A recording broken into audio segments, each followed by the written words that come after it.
Hello friends, welcome to this live stream. This is called Akulmach Live, and as you can see, the name of the program is Live Hacks for Early Stage Startups. So if you are a business owner and if you are a startup, you have reached the right place, because here in this program we discuss about the issues faced by business people. What are the solutions? What are the latest trends, tips and tricks? Today we are discussing something very important, as you might have guessed from the topic, and you are joining us from various locations. So first of all, welcome you all to this live stream, and namaste from India. My name is Chandrakant and I am the co-founder of Akulmach Technologies. More about Akulmach little later, but let us set the tone of this discussion first. We know that we exist in this market because we have a need to sell. And when we have a need to sell, whether you are a small business person or you are an enterprise, or you're having your own gig, you're also selling your services, whatever the case may be, there is a need to sell your services. And when you sell your services, obviously the other side, the other person is an individual who actually has a need to buy your services. So obviously there is a win-win situation which is emerging out of this equation. That means you are selling something for which there is somebody else which is out there who is willing to pay money to buy what you're selling. Now the biggest challenge is, there was a time when people used to say that since you are basically selling something to the customer, because customer is something who is actually willing to pay whatever you're asking for, where are these customers? And therefore customer makes your business run. Therefore the customer is the king. There was a saying that customer is king. And gradually, as systems change, strategies change, environment change, engagement model change, then slowly we started seeing a new term emerging, and that is, if you want to reach to these client, you have to basically impress them. You have to basically say that, look, if I'm selling some services, there is a feature, a promo, a demo, whatever you want to call it. They have to see something upfront, because if they don't see anything, how they would know that you are the person to spend money on? Maybe there is somebody else in your neighborhood who is actually doing a better job. So then the whole arena of in order to locate the customers, because the customers are the king, but where are they? The question was, where are these customers?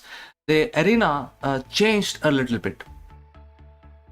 The arena slightly took a detour to basically going to the place where the customers are out there. You don't know exactly where are they.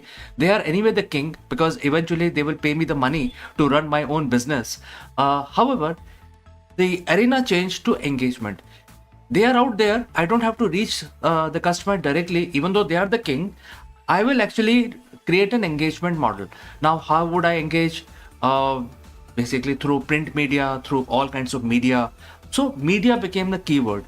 You create some engagement in a passive manner, not active manner, and you basically attract them to customers to come to you rather than you going to the customer. Even though the customer is king, by looking at the engagement or the media that you have sent out, either through a print mechanism, through television, through audio like a radio, the customer, your expectation is customer will actually watch your media or listen to your media and come knocking at your door, because that was the easier part. Because if you have that, then you can let go all your sales team and say, look, I will focus only on the engagement model. Customers will come automatically and knock at my doors, and then I will pick and choose which king to basically please, who can pay me maximum amount of money. I will actually service those customers who can pay me.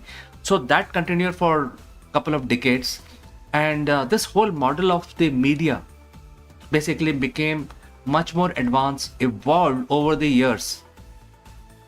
And then because this media was evolving, and the competition was also catching on to the creation of more engaging media.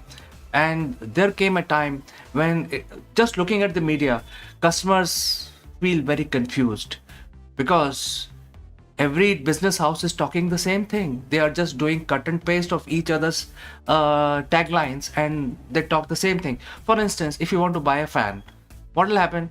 One fan is, you see the advertisement of a fan company. They will talk about the latest technology, best fan quality. You can basically make sure that the if you switch on the fan, you will freeze. It will bring so much of cold air, cold breeze in your room, etc., etc. Now, if you see the fan advertisement, all of these guys have the same advertisements. Now, if you go to IT companies, same trend continues. If somebody is selling some sort of a business intelligence solution, they will be the best in the world. They will have the best talent. They will have fastest delivery. They will have the cost effectiveness. So all of these things is cutting across the all the industry. Whether you are a large company, you have the same pitch. You are the best technology company. You have the best talent. You have the best price performance, and you have the best reach. That means if you call me today, I will reach within half an hour. So even if you're a mom and pop shop, your strategy, your tagline will be the same. So there is no differentiation. The media itself basically outgrew the advantage, and media also evolved, and therefore the engaging media, as a new term came as an engaging media.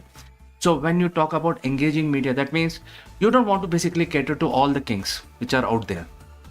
You want to basically look at the king which is best suited for me, and who likes my media which I have created for that segment. So now the differentiation of how you basically classify, or based on demography, region, some sort of social divide, and attract those customers in each of these social divides. So basically looking at the king, which is the paying customer, you started building the different kind of media. So it's not like one shoe fit all.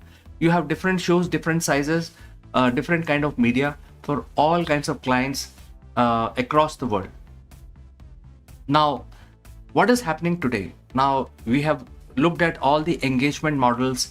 We have looked at the video bandwagon. Everybody has jumped onto the video bandwagon, and they think that, look, if I make a video, because 100 others are making the video, my video will also go viral, and it will reach out to thousands of paying customers, thousands of king. So the focus has changed. You see, why I wanted to basically set the tone for this discussion is that focus has changed over the years from king being the customer being the king, to the focus is changed to how to make a media which will sell, which will go viral. So your content is now the king. So from customer being the king, your content is the king. We have all heard this term, content is king. You have to make the content in order to stay afloat in the business. So this was going on for some time. Content is king. Now, situation is that every content is not the king. We know that. The heart-to-heart conversation, if you want to do a heart-to-heart analysis, if you want to do, we know that the content is not the king, because every content is not going out there and going viral. It's only some specific content. For making that content go viral, there are special techniques required. There are special skill sets required. So all of these things require a totally different set of skill sets. If you want to make the content, or you want to continue to make a killer content, which is always break open the top position and remain at the top numero uno position. So it is a specialized job. Situation today is, and that is why I'm actually holding this webinar or tutorial live with you, is that you may be a very intelligent person, you may be a technically very advanced person, and you can explain things better than anybody else of what you're doing, whether it is services, or if you're running a startup, or if you're creating a product. You are the best. You are the person where everything stops, and that is a fact. I'm not saying that is not the fact. It is a fact, because you are the creator of your company. You are the person behind the whole organization.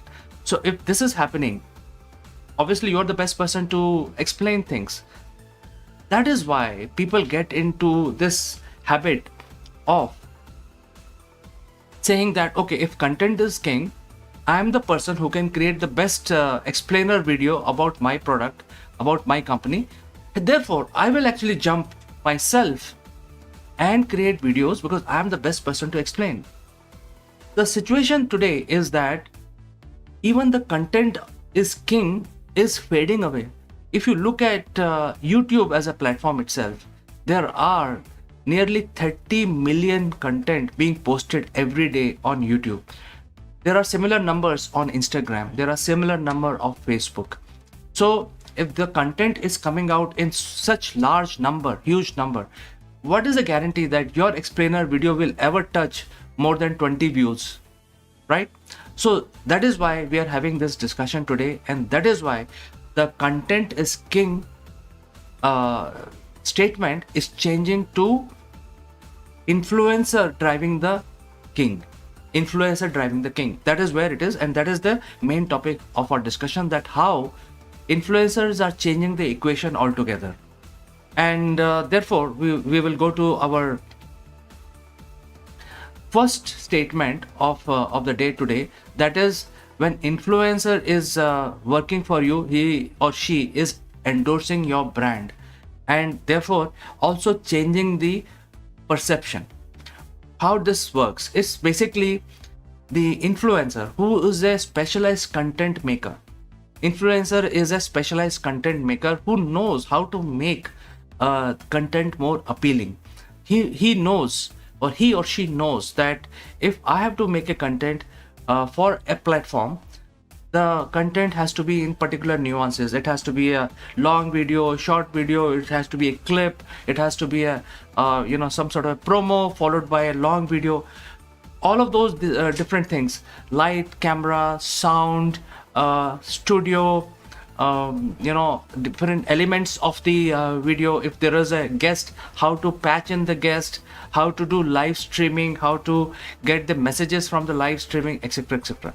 All of those things are completely specialized, require totally different system, and therefore people become influencer because they have been doing this job only day in and day out, and their viewability is increased exponentially over a period of time.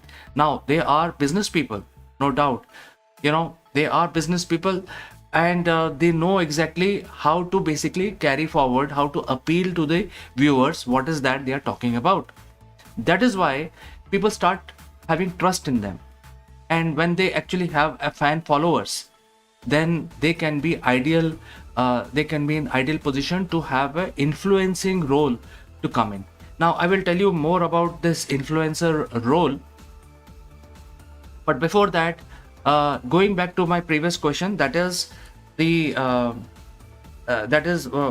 the influencers are required, why the specialized content creators are required, and when we talk about that, let's look at the consumer itself, consumer behavior. Now we know that the consumer behavior changed long ago, almost like 2 decades ago, where that is why the business people started talking about the content. I mean, going back to my monologue earlier. So the consumer knows that if they want to buy something, they will have to go and look at some video somewhere. So they will actually look at the video, and then based on that, they will make their mind.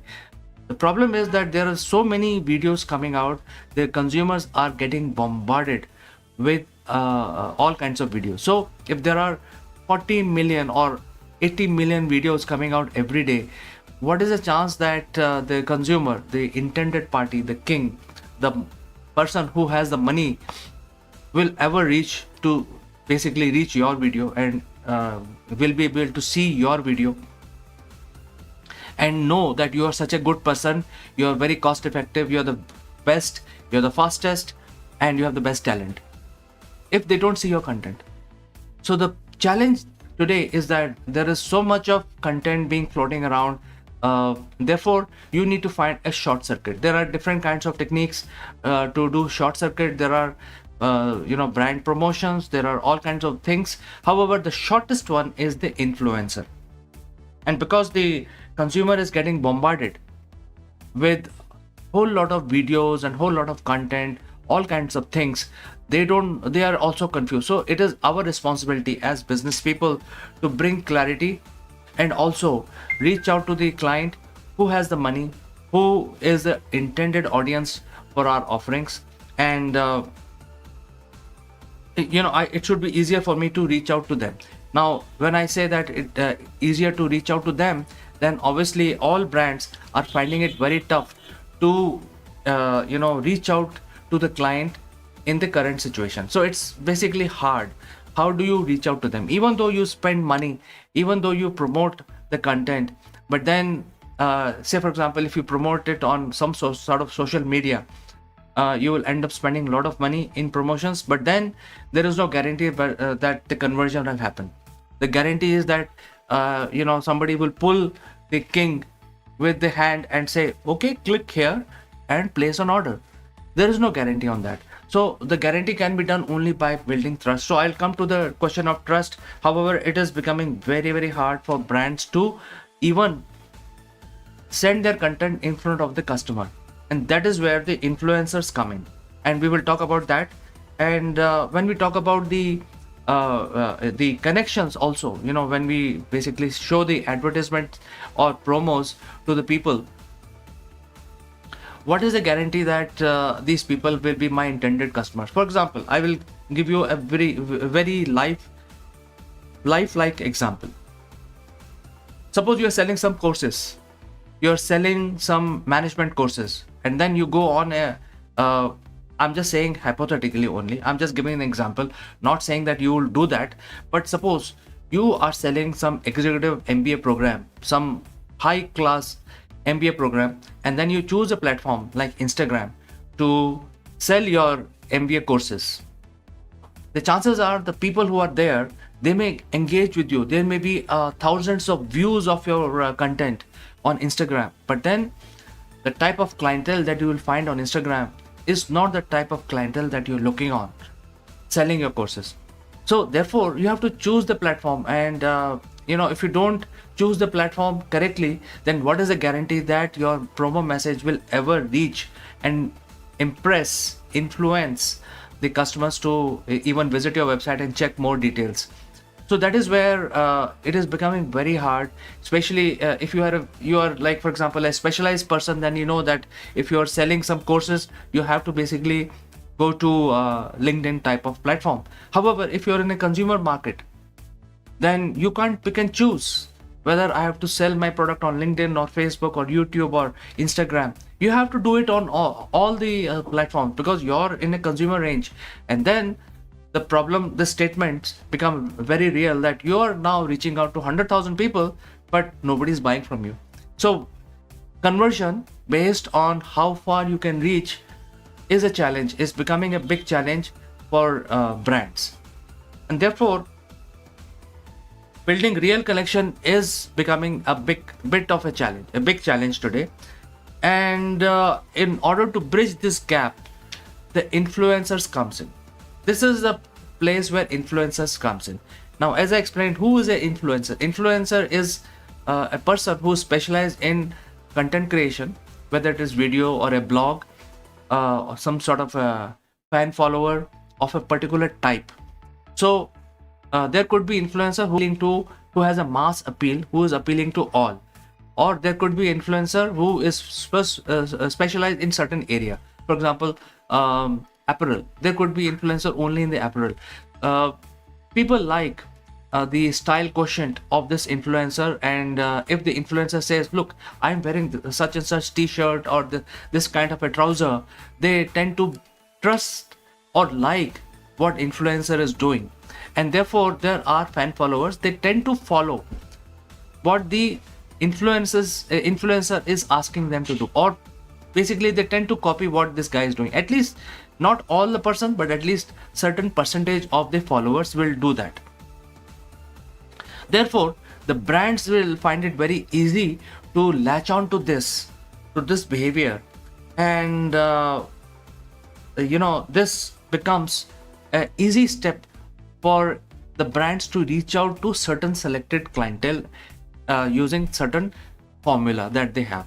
Therefore, the next stage is that the influencers now are the gatekeeper of the trust and authenticity. So it's no longer valid that look, whatever you say, whatever your advertisement is, whatever your certification is, you may have taken the ISO certification, but that doesn't mean anything today in today's world. If you're looking at the influencer and the customer and customers relationship, influencers have such a big impact on their followers that the followers will start following what the influencers are asking them to do. That is the reason the influencers are known as influencers, because they have the ability to influence thousands of people.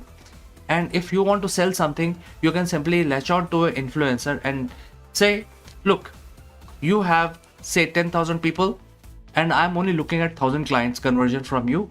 So if you tell your followers about my product, then I may end up closing 1,000 deals because of you speaking out or making a video about this product.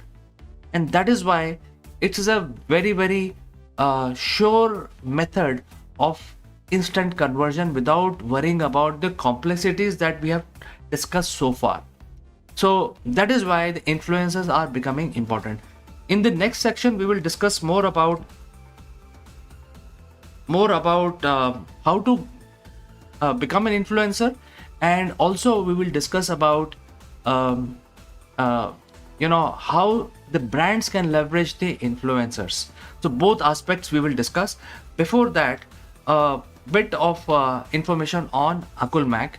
I am the co-founder of Akul MAAC. My name is Chandrakant. We specialize in helping startups and SMEs to sell better, faster, and we actually provide business consulting to startup community and the SMEs, where they can leverage our knowledge, our advices to grow their business rapidly.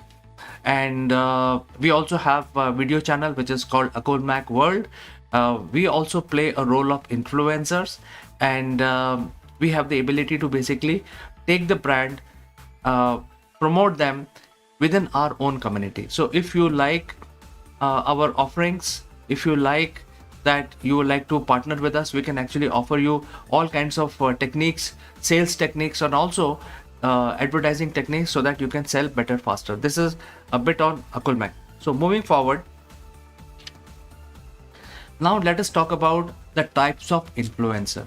I will pause for a minute here so that you can see the different types of influencers.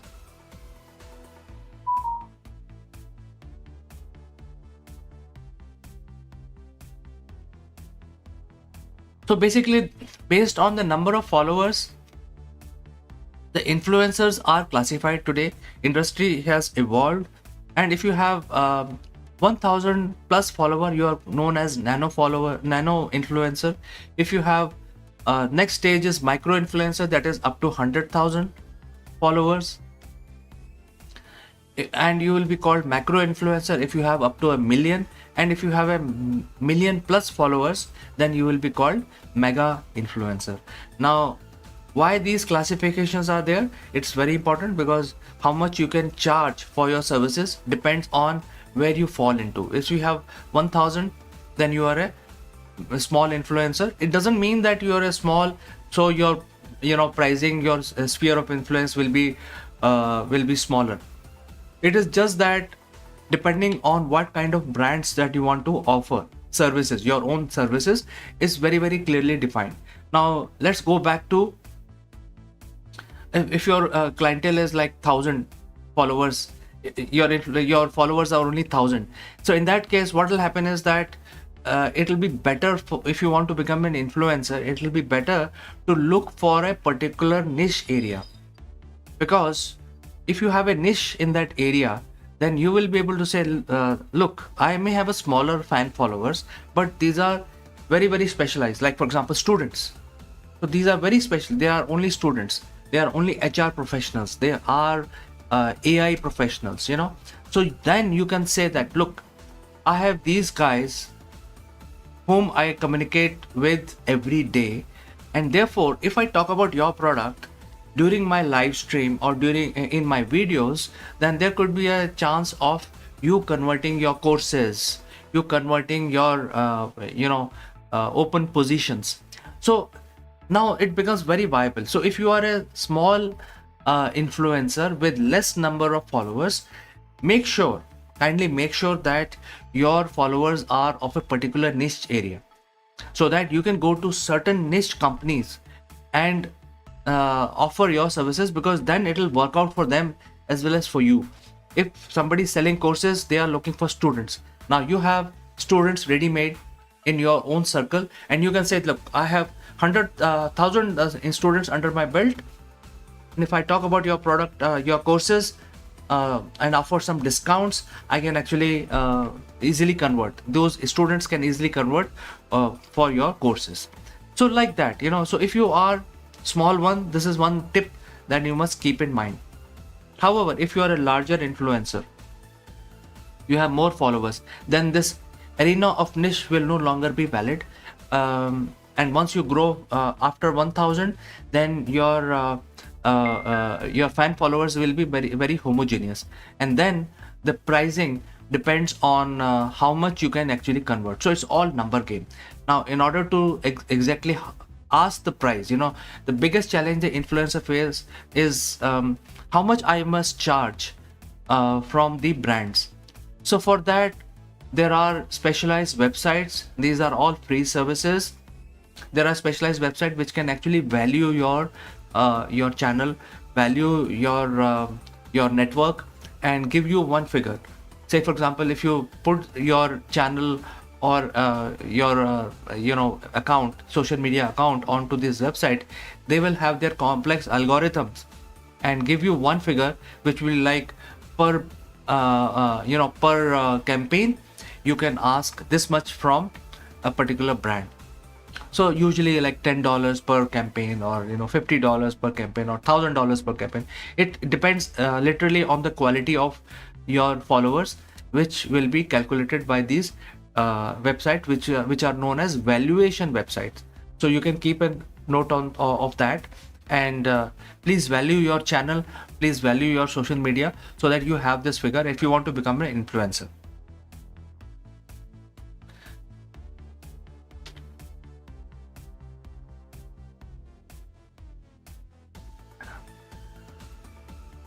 Now, if you are an influencer, then you have to be very authentic. So it is your responsibility to check the brand also. Because what will happen is that when you are an influencer, your fans basically take your advice and follow what you are telling them to do. So the authenticity and transparency, these are the two keywords here if you are an influencer.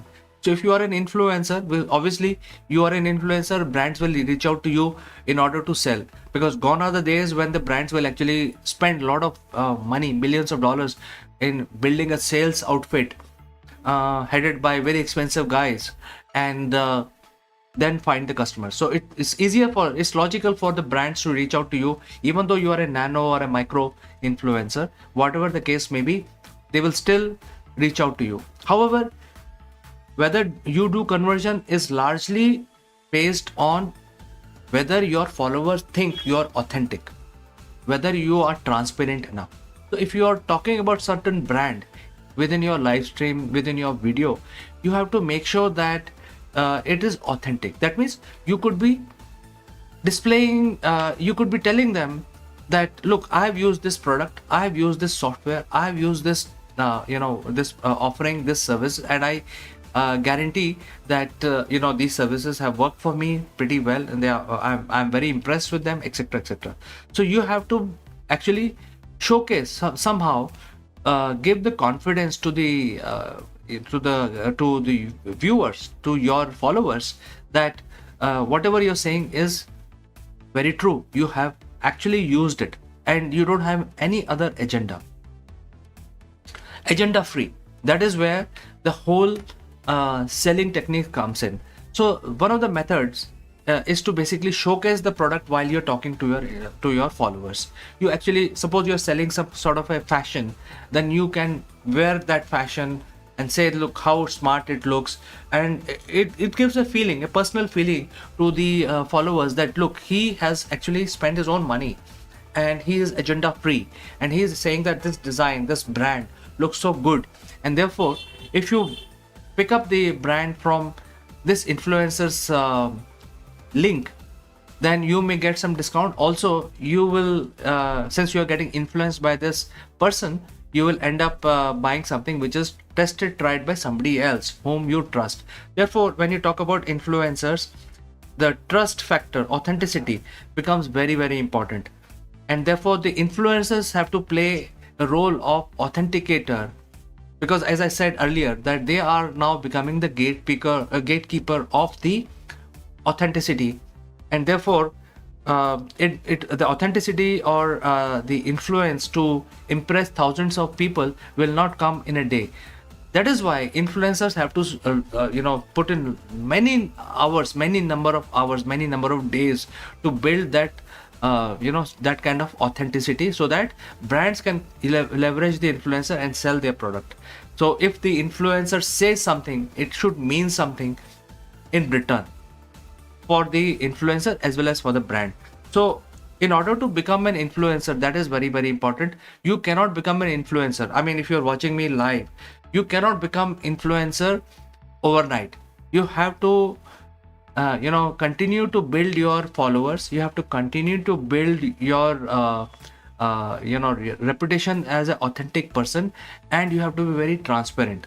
You have to basically feel that you are now in touch with your followers and you are very close to your followers, because that is the key to finding brands. And once you have that kind of bond with your followers, then brands will actually be willing to pay a certain percentage of their business to you, because obviously they are not spending a lot of money in hiring sales guys or doing SEO or basically running their campaign. They are simply contacting you. You are actually running campaigns on their behalf, and then because you are helping them to sell faster, better as an influencer, they will like to give you higher commissions. But this will not start if your influencers do not buy. So make sure that your influencers feel that whatever you say is authentic. It's not made up.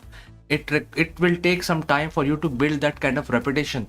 So even though you have 10,000 followers, but if your reputation is not authentic, it will not mean anything. The 10,000 followers, none of those guys will buy anything that you say. So that is your responsibility if you want to become an influencer, that make sure that you are authentic, you are believed, you are believable, and you are respected by your influencers or your followers. And then we will talk about how do you create effective campaigns to drive results, because results are everything. When we basically go to market, the results is something that is very, very important. Results are everything. If results are in terms of conversion, it could be in terms of footfall. It depends on what kind of product that you're talking about or trying to influence. So there could be a situation where the brand says, look, I only want to increase traffic of my website. I don't want you to do any conversion. I don't want you to talk about pricing at all. You simply increase the footfall on my website, and that is the campaign. So therefore, your campaign will be totally different. Your campaign will be not selling anything as an influencer. You will be only talking about, look, I have referred this website. So if you are looking for such and such services, maybe it's a good idea for you to go to this website, and that will help my channel, me also in some way. So the campaign design is totally different if your objectives are totally different. But if you're selling something, then it has to be very hard sell. The product has to be shown. For example, if I'm trying to sell a cup, I will actually show this, like I'm showing it here. Or if I'm trying to sell a pen, I will show, and I will also demonstrate that this pen can write. Now, these simple things can work beautifully if these things are available. For example, art equipment, pencils and brushes, you can actually demonstrate. If you're an artist, you can demonstrate to your followers and say that, look, I purchased from this and this company, and if you go to this website, which is link given in the description, you can actually buy the same brush which I'm using it right now. So straight away you have influenced a sale, and therefore your campaign is totally different. You are actually showcasing the product of your brand, and then basically trying to sell it rather than increasing the footfall on the website. So these different campaigns are designed differently, and each campaign has a different objective. But most important point here is that everything is measurable. Everything has to be measurable. There has to be a method to the madness. So a brand will not pay you a dime if they do not know what you have done, how much you have worked for the brand, and how much conversion has happened because of your effort.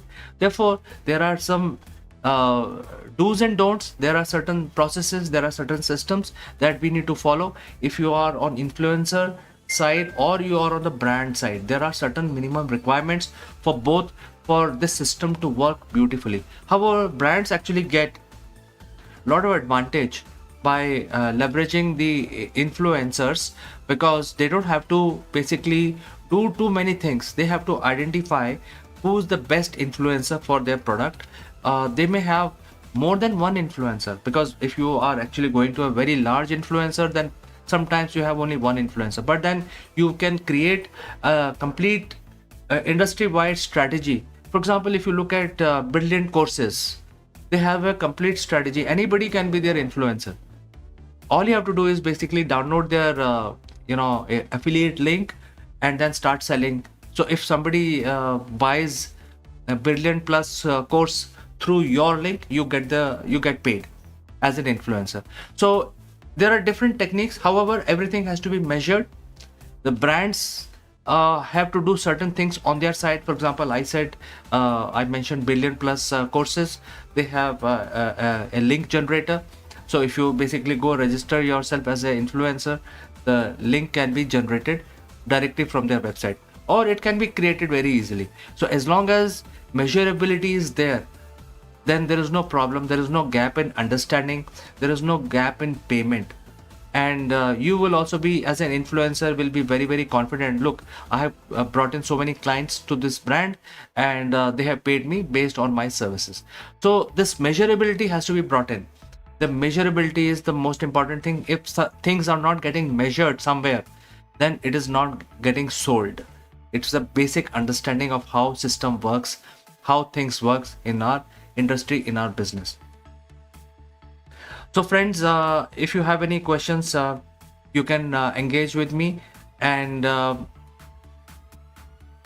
can also guide all the companies in order to make some strategies. If you want to basically learn more about how to become influencer, or if you are a small business company, you're looking for finding influencer, creating a marketing strategy around influencer, you can reach out to Akul MAAC, and we can help you build those strategies for you very easily. And we can actually identify who's the best influencer. In many cases, we can be your influencer as well. In the end, before I end my live stream, a word on Akul MAAC. Akul MAAC is a specialized company providing services to startups and subject matter expert. We actually help startups and SMEs sell better and faster. Please visit our website akulmach.com, and there are basically 3 offerings. You can directly engage with us, or you can actually send a message to us for a further discussion. So friends, thank you so much for joining live, and our endeavor is to keep bringing any subject which is related to business, which is trending in business, how you can actually modify your approach. And especially in this subject, this webinar, we discuss about the influencer, what is the advantage of becoming influencer, how influencers actually help brands to sell better, faster. So if you have any questions, please send it across. And thanks for watching me live. I will see you in the next one very soon. Bye for now.